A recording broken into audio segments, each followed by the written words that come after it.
আসসালামু আলাইকুম। কেমন আছেন আপনারা? আশা করি আল্লাহর রহমতে সবাই অনেক ভালো আছেন। তো এটা আমার ইউটিউব ক্যারিয়ারের সর্বপ্রথম ভিডিও। আর যাই হোক, কি বলবো না বলবো ভাই পাচ্ছি না, কারণ কোনোদিন ভিডিও করা হয় নাই। তো আমি আসছি হিলি স্টেশনে। আপনারা দেখতে পাচ্ছেন আমার সামনে হিলি স্টেশন। আর এটা এইখানে ট্রেন অতটা থামে না। আর এই একটা গাছ, অনেক আগেকার গাছ পড়ে আছে এখানে। তবে গাছের উপরে উঠবো না, কারণ এখানে বিডিআররা আছে, চেকপোস্ট আছে। আবার বিডিআররা যদি ধরে তে মনে করেন সমস্যা।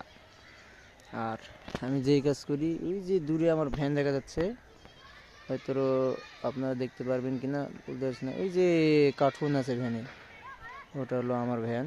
তো যাই হোক, আমি ডেলিভারি করি কসমেটিকের। তো সবাই আমার এই ভিডিওতে, যাই হোক নতুন হিসাবে যেটাই করছি, যদি আপনারা পাশে থাকেন ইনশাআল্লাহ। এই লাইফটা অনেক মিস করতেছি। এক সময় আমিও ছিলাম মাদ্রাসার স্টুডেন্ট, এই লাইফটা অনেক মিস করতেছি আমি। যাই হোক,